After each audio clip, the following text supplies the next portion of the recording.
믿음의 길을 가면서 궁금한 것 중에 하나가 하나님의 뜻이 무엇일까라는 것이죠. 이것이 하나님의 뜻일까? 하나님의 뜻이 무엇일까?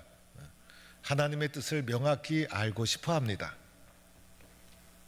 그래서 하나님의 뜻을 늘 물으며 살아가는 것이 정상적인 그리스도인이라 생각이 되어집니다.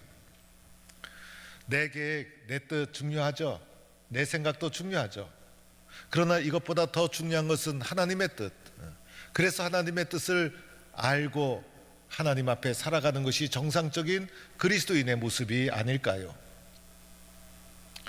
16세기 종교개혁 이후 개신교 신학을 집대성하기 위해서 많은 개신교 학자들이 독일의 하이델베르그에 모여서 개신교 신학을 집대성합니다. 이때 만들어진 것이 소요리 문답. 그래서 129개의 항을 만들어서 질문과 문답의 형식으로, 교육의 방법이 질문과 문답 아닙니까? 그래서 질문과 문답의 형식으로 소요리 문답이라는 교리서를 집대성하게 되는데, 이것이 개신교 신학의 교리적인 바탕이 되고 오늘날도 많은 건전한 전통적인 교단이 교리서로 수용하고 있습니다. 우리 교단도 이 소요리 문답을 중요한 교리서로 수용하고 있습니다. 이 129개 항의 소요리 문답의 제1항의 질문이 이러합니다. 사람의 제일 되는 목적이 무엇입니까? 사람의 제일 되는 목적이 무엇입니까? 여러분은 이 질문을 받는다면 무엇이라고 대답하겠습니까? 소요리 문답 1항의 대답은 이러합니다. 하나님을 영화롭게 하고 평생토록 그분을 즐거워하는 것이다. 이것이 신앙의 길을 걸어가는 자의 바른 대답이라는 것이죠. 그래서 예수 믿고 나서 우리들의 삶의 목적이 변화가 되었어요. 그 삶의 목적은 바로 하나님을 영화롭게 하는 것. 그런데 이 하나님을 영화롭게 하기 위해서는 하나님의 뜻을 알아야 되잖아요. 그래서 하나님의 뜻을 알고 하나님의 뜻에 순종할 때 하나님을 영화롭게 할 수 있는 것이고, 이것이 사람의 제일 되는 목적이 된다는 것입니다. 그런데 오늘 읽은 데살로니가전서 5장 18절 마지막에 가보면 이런 말씀이 쓰여져 있어요. 이 그리스도 예수 안에서 너희를 향하신 하나님의 뜻이니라. 오늘 5장 18절 마지막 부분에 가보면 너희를 향하신 하나님의 뜻이니라 라고 하면서 하나님의 뜻이 오늘 말씀 속에 나와 있어요. 하나님의 뜻이 무엇일까? 오늘 말씀을 좀 더 앞부분부터 살펴보니 항상 기뻐하라, 쉬지 말고 기도하라, 범사에 감사하라. 이것이 그리스도 예수 안에서 너희를 향하신 하나님의 뜻이다. 그래서 하나님의 뜻을 명확하게, 확실하게, 분명하게 오늘 말씀을 통해 우리에게 말해주고 있어요. 여러분이 하나님의 뜻이라면 어떻게 해야 되죠? 하나님의 뜻이라면 순종해야 되지 않겠어요? 그래서 오늘 제목 말씀을 성도의 3대 순종, 성도가 마땅히 해야 될 3대 순종이 있다면 오늘 말씀처럼 기뻐하고 기도하고 감사하는 것, 이것이 성도가 마땅히 하나님을 영화롭게 하기 위해서 해야 될 순종의 요소다, 이렇게 말씀드리고자 하는 것입니다.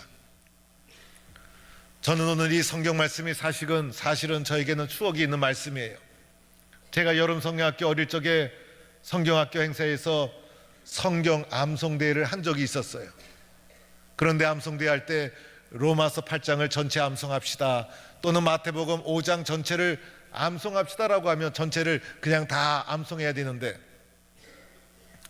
그때 성경 암송대회 때 하는 방식이 성경 구절을 몇 개 암송하느냐가 이게 암송대회의 방법이었어요. 그러다 보니 짧은 성구를 찾아서 암송하면 최고 좋아요. 그래서 그때 암송했던 것이 일단 기본적으로 십계명, 그 다음에 주기도문, 그리고 나서 성경을 찾고 이분 저분에게 물어봤더니 세상에 이렇게 짧은 성경 구절이 있는 거예요. 항상 기뻐하라 한 절 외웠어요. 쉬지 말고 기도하라 한 절 외웠어요. 세 번째는 뒷부분이 좀 길게 있지만은 범사에 감사하라, 이것이 그리스도 예수 안에서 너희를 향하신 하나님의 뜻이니라. 그래서 이 짧은 구절 때문에 얼마나 덕을 받는지 몰라요. 그래서 저에게는 개인적으로 감사한 성구인데, 세월이 지나다 보니 이 성구가 저에게는 아주 엄중하고 무겁고 때로는 그리고 순종해야 될 하나님의 무게 있는 말씀이라는 것을 뒤늦게 깨닫게 되었어요. 오늘 데살로니가 전서의 말씀은요, 5장 12절 말씀부터 오늘 말씀을 잘 살펴보아야 합니다.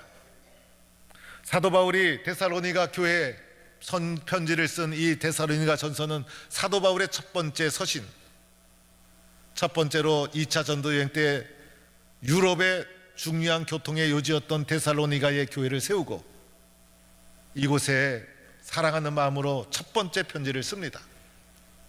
이때 데살로니가 교회는 주님의 다시 오심, 종말과 재림의 문제 때문에 교회가 혼란스러웠어요. 거기에 바울은 성경적인 대답을 한 후에 오늘 5장 마지막 부분 읽었죠.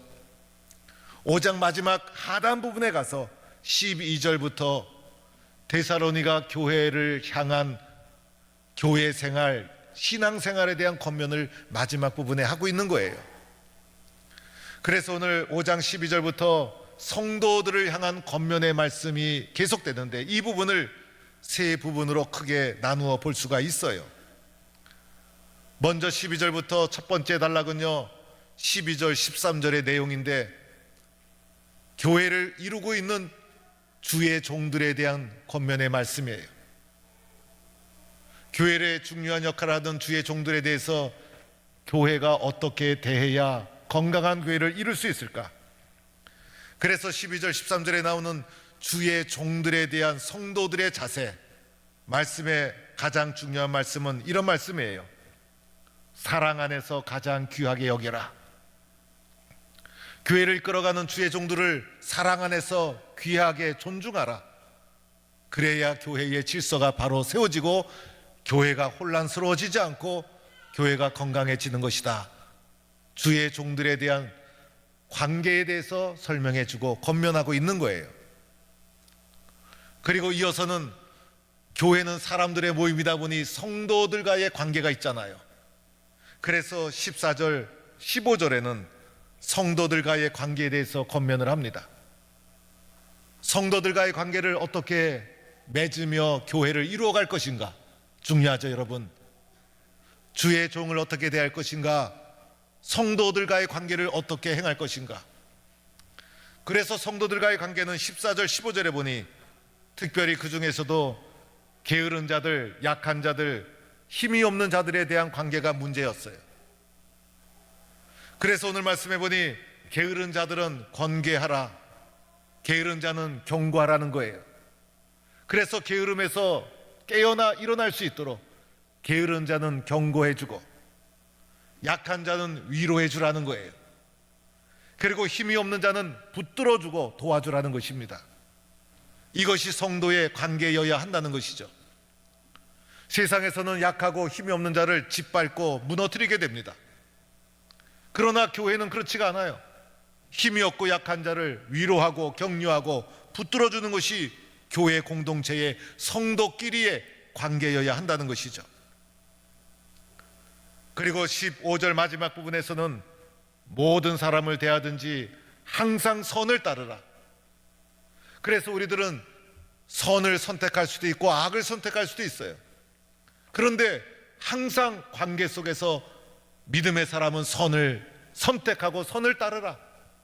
그래서 성도들과의 관계가 격려하고 선한 것을 도모하고 서로가 도와주고 위로하는 관계를 이루어 가라는 것이죠. 이렇게 주의 종에 대해서 존중하고 사랑하고 아끼고 성도들끼리는 도와주고 사랑하고 도와주고, 이런 가운데 오늘 세 번째 단락으로 나오는 말씀이 오늘 읽은 말씀이라는 거예요. 오늘 세 번째 단락에 나오는 말씀은 주의 종에 대한 태도도 아니고 성도들과의 관계도 아니고 오늘 이 말씀은 개인에 대한 말씀이에요. 개인에 대한 성품에 대한 말씀, 개인에 대한 권면의 말씀. 그래서 오늘 이 말씀은 개인의 신앙에 관계된 말씀이에요. 개인의 신앙이 참으로 중요하지 않습니까? 그래서 교회에서 성도들 간의 관계를 갖더라도 개인의 영성이 바탕이 되고 개인의 신앙이 기초가 되고, 그래서 오늘 말씀은 사실은 교회를 이루는 성도의 신앙 성품 중에서 가장 중요한 요소예요. 그래서 오늘 이 말씀이 사실은 제일 먼저 나온 다음에 이 말씀을 바탕으로 해서 도와주고 선을 행하고 존중하고 아끼고 사랑하는 공동체의 모습을 설명해 주어야 되는데, 오늘 이 말씀은 그만큼 개인적으로 바탕이 되고 근본이 되는 소중한 말씀이 된다는 거예요. 오늘 이 세 가지 말씀 중에 첫 번째로 등장한 것이 무엇이죠? 항상 기뻐하라는 거예요. 이 말씀은 개인적인 말씀이에요. 개인적인 신앙의 성품, 항상 기뻐하라. 이것이 우리의 신앙의 바탕이요 근본이라는 거예요. 언제든지 항상 변함없이, 이 항상이라는 것은 시간적인 개념이에요. 늘 쉬지 않고 변함없이 언제든지 기쁨의 삶을 살아가라. 왜냐하면 우리는 예수님 안에 있기 때문에, 예수님 안에서 주어지는 기쁨이 우리 속에 있기 때문에 항상 기뻐하라, 이렇게 말해주고 있어요. 그런데 세상에 살면서 우리들은 기쁨을 찾아볼 수가 없어요. 오늘 아침에도 기가 막힌 소식을 듣지 않았습니까? 그리고 세상에 살면서 우리들은 기쁜 소식을 들으면 기뻐하게 되고 슬픈 소식을 들으면 슬퍼하게 되고 환경과 상황에 예속이 되어서 살아가는 것이 우리들의 모습이더라는 거예요.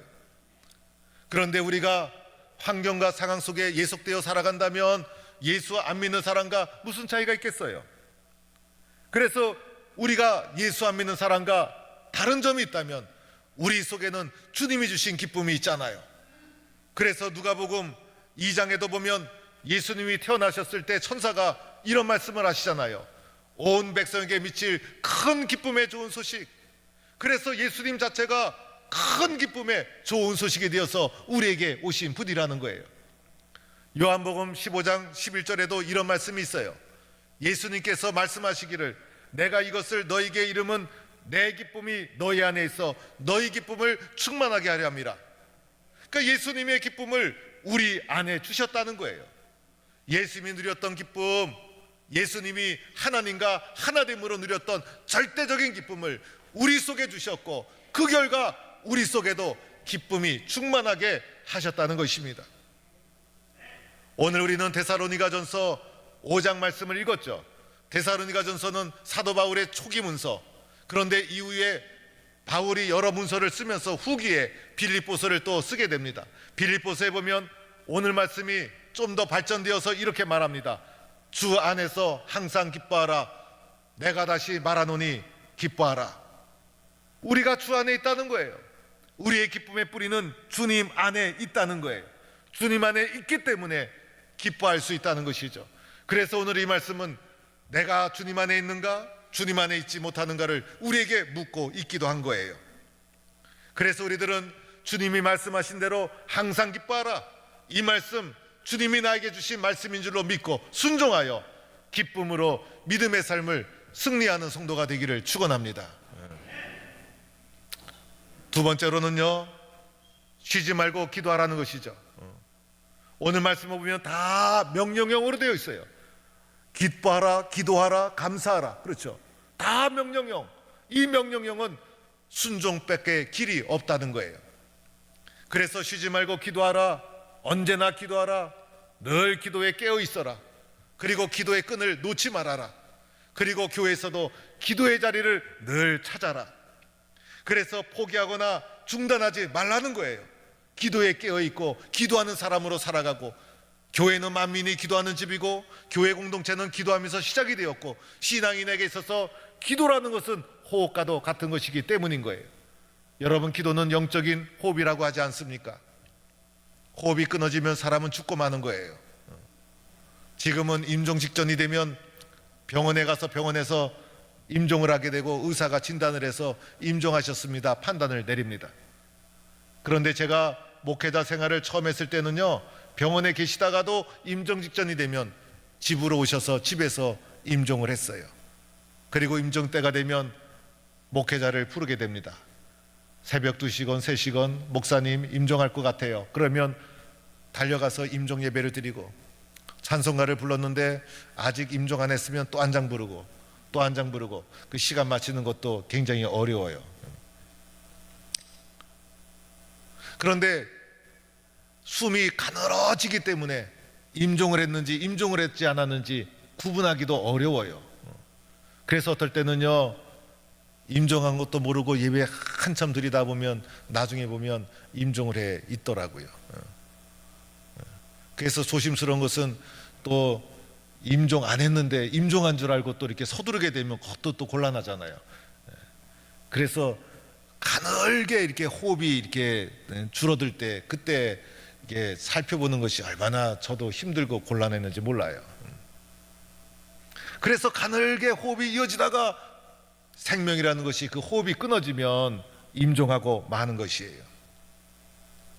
살아있는 사람 가운데 호흡을 쉬는 사람이 있습니까? 호흡을 하지 않고 살아갈 수 있습니까? 이 호흡이 끊어지면 그만 죽는 거예요. 마찬가지로 기도는 영적인 호흡이라는 거예요. 사람의 호흡이 생명에 달려있듯이 기도가 영적인 호흡이어서 그래서 주님은 우리에게 쉬지 말고 기도하라고 말씀하고 있는 거예요. 오늘 이 말씀도 빌립보서 4장 6절에 가보면요, 아무것도 염려하지 말고 다만 모든 일에 기도와 간구로 너희 구할 것을 감사함으로 하나님께 아뢰라. 세상에 염려가 밀려오고 어려움이 밀려오고 그때 우리가 해야 될 것이 있다면 쉬지 않고 주님 앞에 기도와 간구로 주님 앞에 간구하는 것, 이것이 우리가 해야 될 개인적인 신앙의 자세. 그래서 오늘 이 말씀은요, 개인적인 신앙의 자세, 그리고 이것을 우리에게 명령형으로 주어지고 있어요.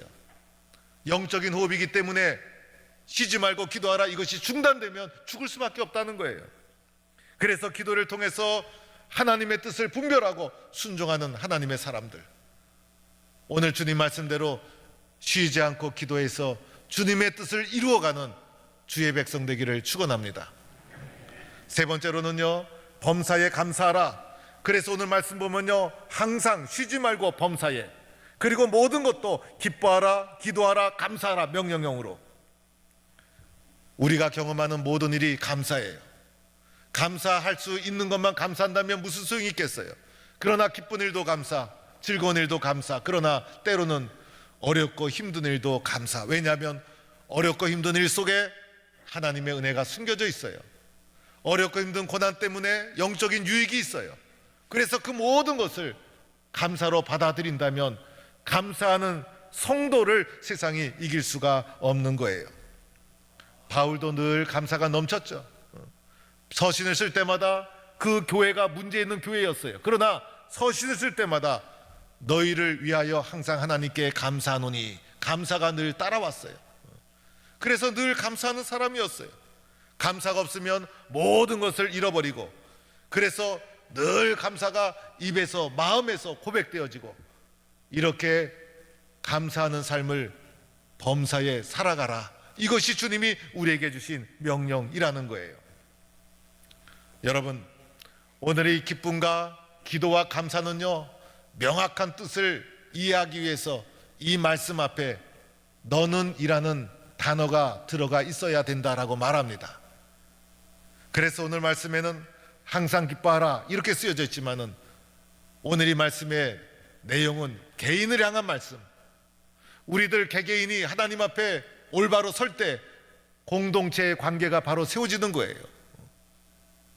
그래서 개인적으로 주신 말씀, 그래서 오늘 이 말씀 앞에는 너는 항상 기뻐하라, 너는 쉬지 말고 기도하라, 너는 범사에 감사하라, 너는 이라는 단어가 들어가 있어야 된다는 것이에요.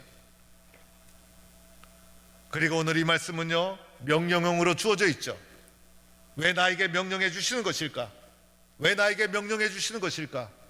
내가 순종해야 됨을 말해주고 있는 거예요. 그리고 내가 순종할 수 있다는 거예요. 왜냐하면 그리스도 예수 안에 있는 자는 이 말씀을 순종할 수 있다는 거예요. 그리고 왜 이렇게 우리에게 명령하고 순종을 요청하는 것일까? 그것은 주님이 나를 행복하게 만들어 주기 위해서, 나를 복되게 만들어 주기 위해서, 믿음과 신앙으로 세상을 이길 수 있도록 하기 위해서. 세상 사람들은 원망하고 슬퍼하며 살아가지만은 그리스도 안에 있는 자는 어떤 일이 있어도 기뻐하고 기도하고 감사하는 자로 세상을 이기며 행복한 삶을 살아갈 수 있도록 하기 위해서 나를 사랑하는 주님이 나에게 말씀해 주시고 있다는 거예요. 내가 기뻐하고 감사하고 기도한다면 어떤 일이 일어나는 것일까? 내가 오늘 말씀에 순종해서 항상 기뻐하고 항상 기도하고 범사에 감사하면 어떤 일이 일어나게 될 것인가?